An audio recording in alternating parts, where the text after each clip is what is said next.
যে ঘটনাটা ঘটছে এটা অত্যন্ত হৃদয়বিদারক ঘটনা। রায়পুরের মানুষ এই হত্যাকাণ্ডের তীব্র নিন্দা জানাচ্ছি। আসসালামু আলাইকুম। লক্ষ্মীপুরের রায়পুরের ঘটনা আপনারা সবাই জানেন। মর্মান্তিক একটি হত্যাকাণ্ড। পুরো পরিবারের 5 জন সদস্য, তার মধ্যে 4 জনকেই হত্যা করা হয়েছে এবং একমাত্র ছেলে সে জীবিত আছেন। এই ঘটনা নিয়ে জানতে গিয়ে যেটা জানলাম যে সেখানে এই পরিবারের একমাত্র যিনি কর্মক্ষম ব্যক্তি ছিলেন, অর্থাৎ এই যে নারী মারা গিয়েছেন তার 3 মেয়ে সহ তার স্বামী গেল বছর তিনি কাজ করতেন, তিনি হঠাৎ করে মারা যান। তো তিনি মারা যাওয়ার বিদ্যুৎ স্পষ্ট হয়ে সম্ভবত মারা গিয়েছে। তো উনি মারা যাওয়ার পরে এই মহিলা তার মেয়েরা টিউশনি করে নানানভাবে নিজের বাবার বাড়ি থেকে সংসার কোন রকম চলছিল। এরই মাঝখানে ঘটলো এই ঘটনা এবং এই ঘটনায় একজনকে সেখানে গণপিটুনি দিয়ে তাকেও সন্দেহভাজন একজন ছিল, তাকে মারা হয়েছে। এই ঘটনার সাথে আসলে আমি মনে করি না যে 4 জন মানুষকে একজন ঢুকে তারপরে সবাইকে কুপিয়ে মেরে ফেলাটা এত সহজ বিষয়। আমার মনে হয় তার সাথে আরো কারা ছিল সেটাও খুঁজে বের করা উচিত। আমার আলোচনার মূল বিষয়টা না, এটা আপনারা এর মধ্যে সবাই জানেন। আপনাদেরকে প্রথম আলোর খবর, একটু খবরটা যে খবর, এটা নিয়ে 2-3টা খবর তারা করেছে এই বিষয়ে। সেখানে যেই ঘাতক যে কিনা মারা গিয়েছে তার নাম হচ্ছে অন্তর মজুমদার। তো বাংলাদেশিদের নাম তো অনেক, মুসলমানের নামও আছে অন্তর, তবে তার বাপের নামটা বললে আবার কার্তিক মজুমদার, এটা বললে আবার তখন স্পষ্ট হয় তার ধর্মীয় পরিচয় কি। যে কারণে প্রথম আলো কোথাও তাদের কোনো সংবাদে তার বাপের নামটা তারা উল্লেখ করেনি। এবং শুধু প্রথম আলো ডেইলি স্টার না, মোটামুটি বাংলাদেশের গণমাধ্যম যারা যারা আছে এটা নিয়ে ঘাতক, যুবক এরকম টাইপের বক্তব্য দেওয়া হয়েছে। কেউই তার ধর্মীয় পরিচয় এখানে আনে নেই। আমি আগে থেকে পরিষ্কার করে নি ভাই, আমি একজন মুসলমান, ঠিক আছে, কিন্তু আমি কেউ কারো ধর্ম নিয়ে কেউ জোর করে আমার ধর্মে চলে আসুক কিংবা আমার ধর্মের কোনো ধর্মীয় কোনো অনুশাসন পালনে কেউ বাধা দেখ, আমি কোনোটাই সাপোর্ট করি না। আমি ভাই আমি নিজে একজন মুসলমান, খুব নাদান টাইপের মুসলমান, আমি নিজেই ভাই সবকিছু পালন করি না। তো আমি আরেক ধর্মের মানুষরা এমন মুসলমান না কিছু না ভাই। পৃথিবীতে 200 কোটির মতো মুসলমান আছে, এই 180 কোটি থেকে 200 কোটি এই মুসলমানেরাই তাদের কাজ করে না। নতুন মুসলমানেরা তো বানানোর জন্য ধর্মযুদ্ধ করতে আসি নাই।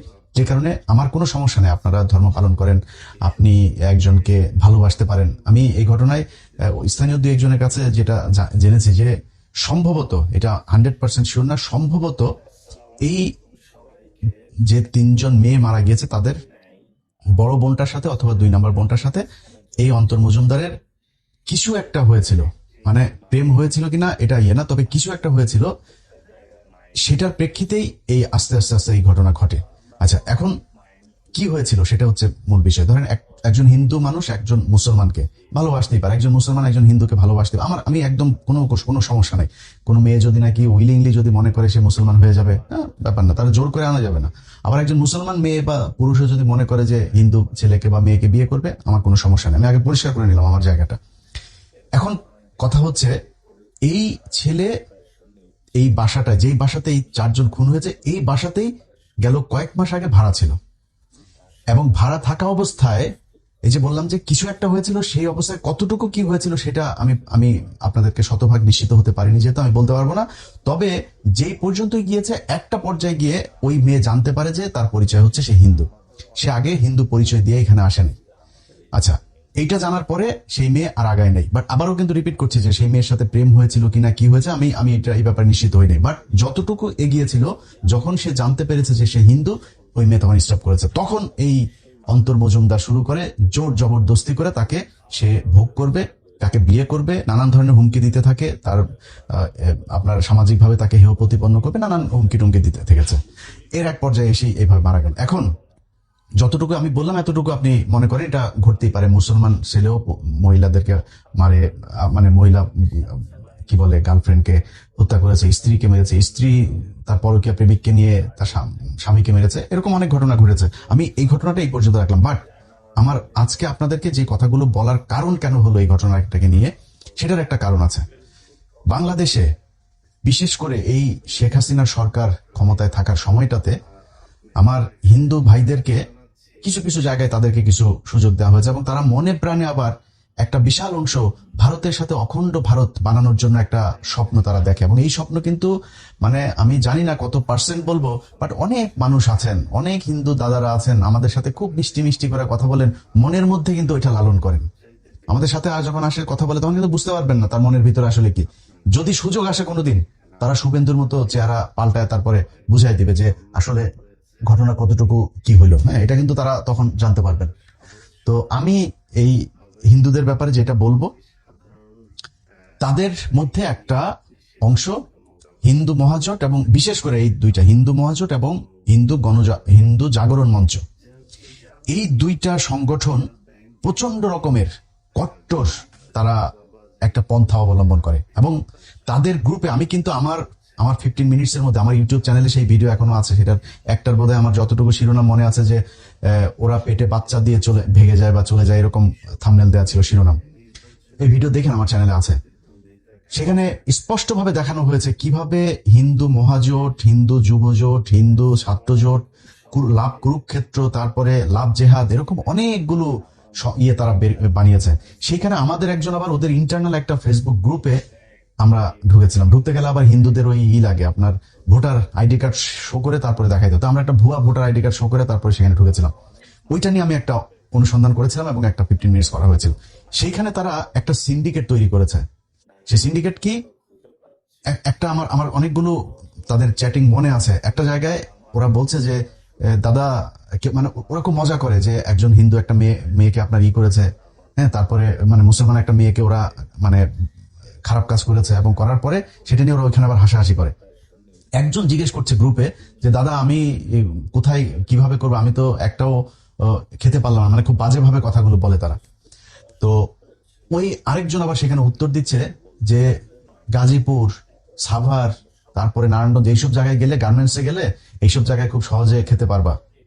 মানে ওই জায়গায় একটু গরিব মেয়েরা, তারা ওই যার সাথে হয়তো সম্পর্ক হয়তো না বুঝেই সম্পর্ক হয়ে গিয়েছে, কার কোথায় বাড়ি সেটাও যে যেভাবে পরিচয় দিয়েছে সেইভাবেই হয়তো ওরা বিশ্বাস করেছে।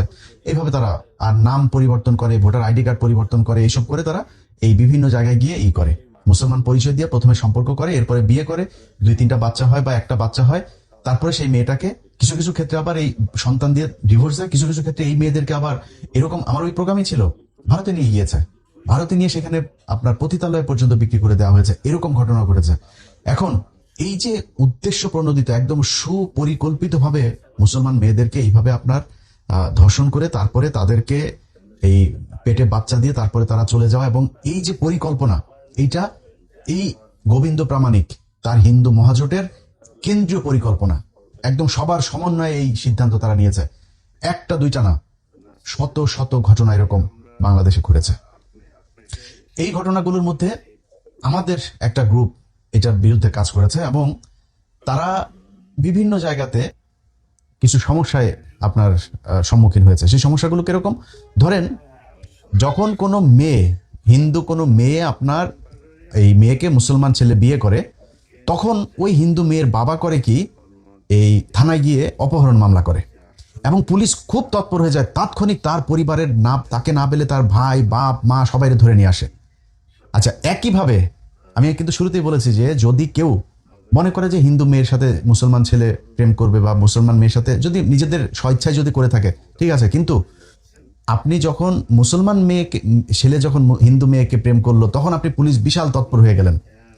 একই ঘটনা মুসলমান এই মেয়েকে যখন হিন্দু ছেলে এইভাবে নিয়ে যায়, এবং এই মুসলমান মেয়ের বাবা যখন কিনা মামলাটা করে, আমি সবশেষ আমাদের গাজীপুরে আপনার পুবাইল থানায় এইখানে একজনকে উদ্ধার করেছিলাম।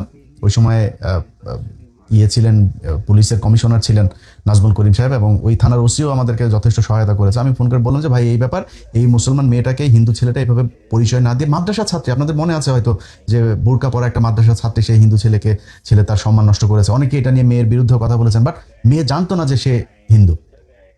এইভাবে উদ্ধার করতে গেলে বেশিরভাগ ক্ষেত্রে যখন হিন্দু মেয়ে হয়, পুলিশ খুব দ্রুত ব্যবস্থা নেয়। আবার মুসলমান মেয়ে যখন হয়, তখন আবার এই ব্যাপারে আপনার হিন্দুদেরকে ধরা, তার পরিবারের লোকজনের নিয়ে ধরা, এটা আবার করে না। এই ঘটনাটা গেল 15 বছর ধরে সবচাইতে বেশি ঘটেছে, এবং সেটার ধারাবাহিকতা কিছু কিছু থানায় এখনো এটা করা হয়। তারা মুসলমান মেয়েদেরকে নিয়ে গেলে তখন আর অপহরণ মামলা হয় না, কিন্তু হিন্দু মেয়েদেরকে মুসলমান ছেলে যদি বিয়ে করে, তখন আবার অপহরণ মামলা করে সাথে সাথে তারা ধরে নিয়ে আসে। এই ঘটনাগুলো ঘটছে কারণ হাসিনার সময় এই প্রশাসনটা এমনভাবে হয়, ডিসি না হইলে এসপি অথবা সার্কেল এসপি অথবা 2-3 থানার ওসি সব তাদের এই এই চক্রবর্তীদের লোকজন এখানে থাকতো। এইভাবে তারা যখন যেই সমস্যায় পড়েছে সাথে সাথে তারা এই জিনিসগুলোতে এইভাবে এই মুসলমানদের বিরুদ্ধে কাজ করত।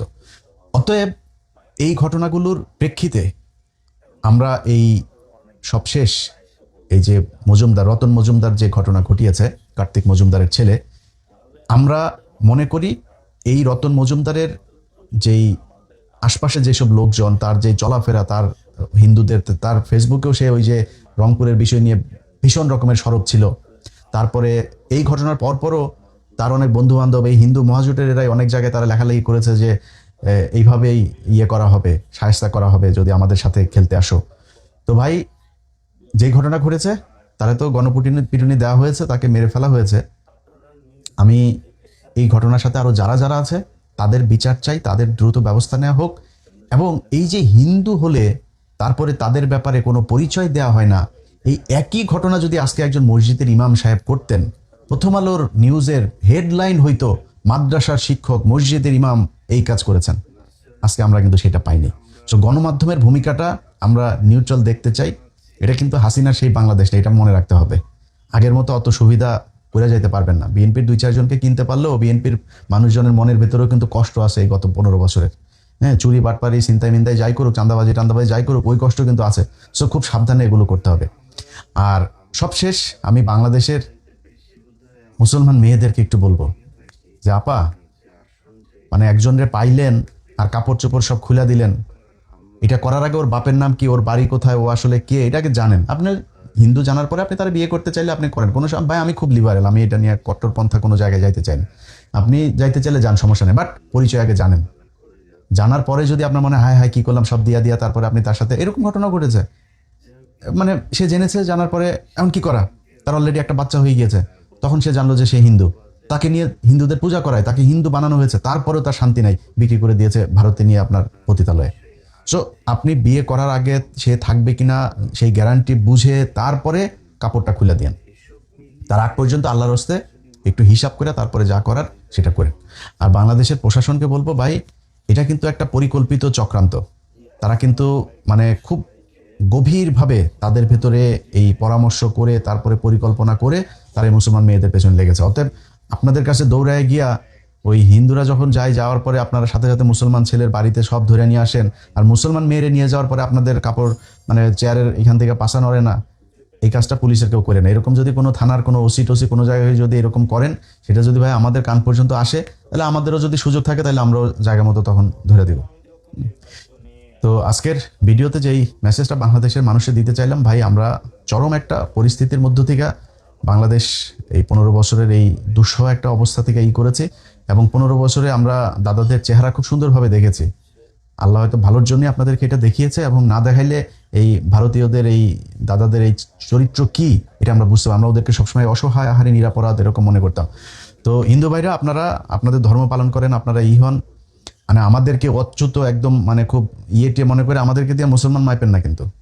হ্যাঁ, আপনারা এখনো পর্যন্ত যদি আরবে যান না, আপনাদের আরবে যেসব লোকজন যায় এখনো আরবের শেখদের ঘরে যায়, তারপরে করে মুসলমানদের পরিচয় কিন্তু ওইটা, আমরা না কিন্তু।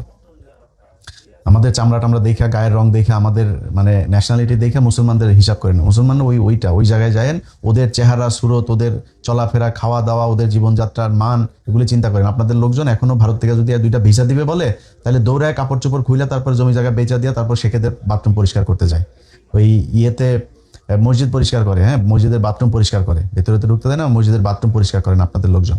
ওই এখনো পর্যন্ত মোদিরে যদি দুবাই যায়, মানে সৌদি টদি বাদ দিলাম, দুবাই গেলেও নমস্কার করে আসে, ওইখানে যায় হাতে পায়ে ধরে তারপর আসে। সো ওই দিকে নজর দেন। হ্যাঁ, এইদিকে আমাদেরকে দেখে, আমাদের মতো মুসলমান দেখে নাকটাক শিক্ষায় না। আমাদের দেখতে তো আমরা একটু সুন্দর না, আমরা তো দেখতে মানে আপনাদের গায়ের রং আর আমাদের গায়ের রং সেম তো আমাদেরকে দেখলে একটু মানে নাক শিক্ষাইতে সহজ হয়, বাট ওইদিকে একটু পশ্চিম দিকে একটু তাকায়েন, তারপরে আমাদের নাক শিক্ষায়েন।